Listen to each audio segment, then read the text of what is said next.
I'm actually on location right now and decided to do a little quick review. I saw Captain America last night and it was actually pretty good. If I'm going by regular standards, if I'm going by using what am I thinking of? Iron Man. I'm using Iron Man as a regular standards for comic book movies. This was just as good as Iron Man. It didn't drag. It was very, very fast paced. Well, at least I didn't think it dragged. I went with saw a couple other people and someone felt the drag, and I myself didn't find the drag at all. I thought it was very well paced and very well done. If you wonder why I'm in the elevator, I'm going to get some breakfast. Yeah, it was very well paced and very, very well done. It was funny. There was little tongue-in-cheek stuff going on in the movie, which I thought was pretty cool. Like, oh, by the way, I'm gonna say some spoilers real quick. Like, there's a scene where one of the bad guys kidnaps this little kid, throws him in the water to try and get Captain America to save him. He's like, don't worry about me, I can swim. Go get the guy. I thought that was hilarious. And no, it was funny. It was good. The acting was great. There was no miscast in this movie. Tommy Lee Jones was perfect for the parts. So was, I can't think of the guy's name. Mr. Anderson was in it as a Red Skull. I mean, Mr. Anderson. You know, the programmer from The Matrix, whatever his name is. Elron.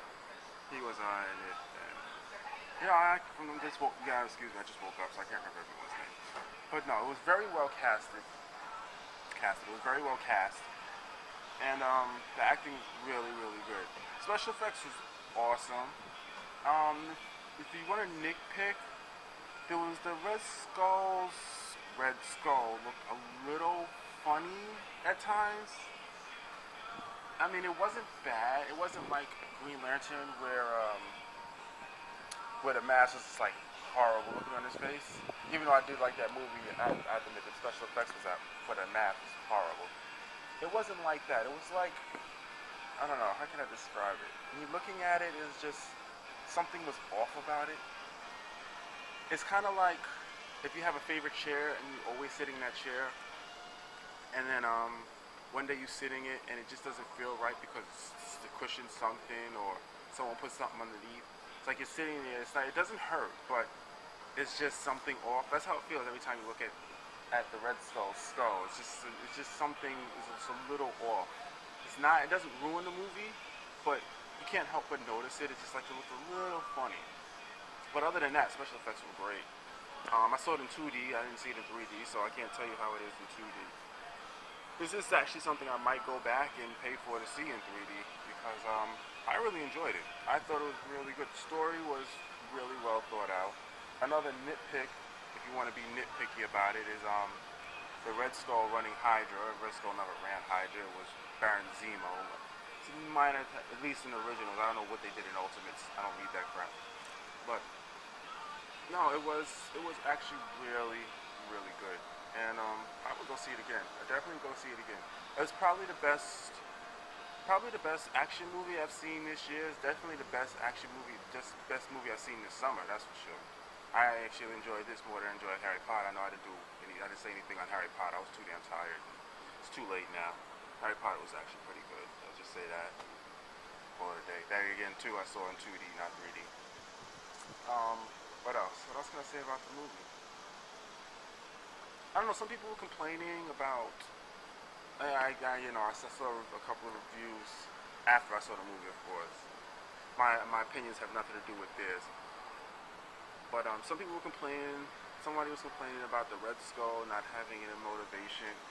And this is where they were saying, oh, we know that he's crazy and he wants power for the sake of power, but I would like some type of motivation. And this is where you have to remember it's a comic book movie, and suspension of disbelief has to come in here.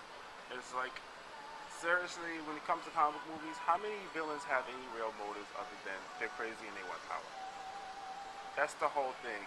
Oh, another good thing about the movie, it's done in a serious way, but it knows that it's a movie, so you'll have a joke about it being a movie in there, and it's not too many where it's corny. It'll be well spaced out, so it's, you get the seriousness throughout it, and then they have like a tiny bit of levity here and there to make it funny, and then you get your action. But it's good. It's really, really good. But yeah, you have to take into account it is a comic book movie. It is suspension of disbelief when it comes to the villain's motivations. I mean, the comic book villains. What do they want? They're crazy and they want power. Generally, that's about it. I mean, what was the Green Lantern? What was the green? I'm about to say Green Lantern. What was the Green Goblin's motivation? He was crazy and he wanted power. Nobody seemed to complain about that. What was the Joker's motivations? He was crazy. That's about it. He was crazy. No one seen it. I mean, yeah. When it comes to comic book movies and a comic book villain, don't look too hard in the villain's motivations, and you're just like taking it to a whole nother level. It's a comic book movie. It's an cheap action flick. Just I think that's the one time suspension of disbelief really does need to come in.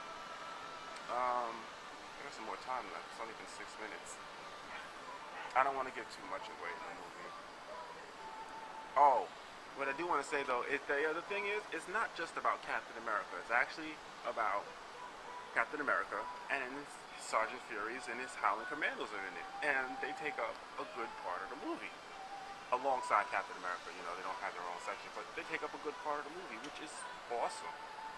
Because then you not only get the backstory for Captain America, you get the backstory for Nick Fury.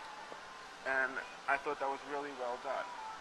Oh, the dragging I was talking about before too. Yeah, the only time I would say, if anything dragged, if any one thing would make it seem like it dragged, it's the whole, like I said before, I'm giving away a couple of spoilers, so. There's a whole thing where they make Captain America into like a show monkey. He's going around doing shows for people to get them to support the military. And that, depending on what you look, depending on the person, you might think the movie drags, and it would be because of that. But again, it was necessary. Because it shows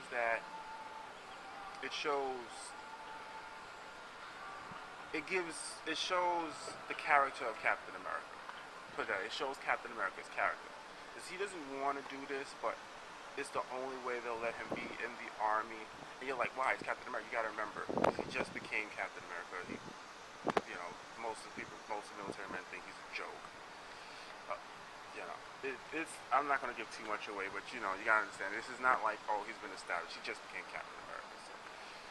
But yeah, no, if anything else, but it establishes the character of Captain America himself, what he really wants, how badly he wants to serve his country and stuff like that.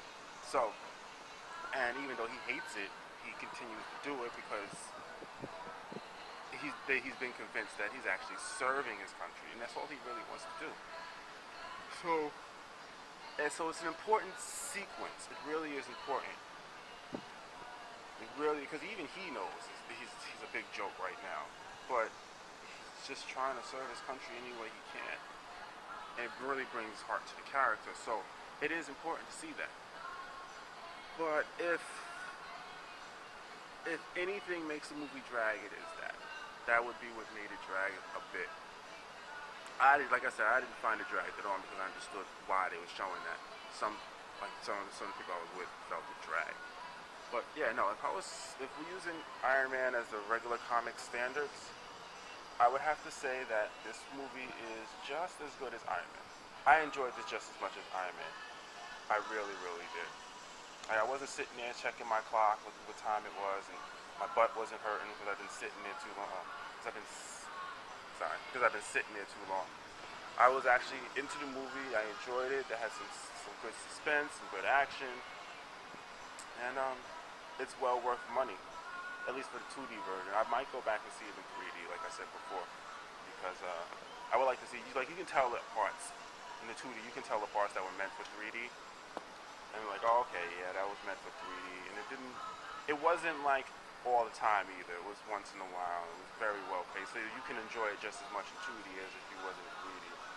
But yeah, I might go see it again in 3D because it's actually just, I really do think it's worth it to see it that way. And yeah, we continue on with some reviews. I might have some new blogs up soon. Yeah, and I haven't done any blogs in a while, but I might be doing that real soon. And I'm going to get me something to eat, get me some coffee, and back on to New York. And I will catch y'all later.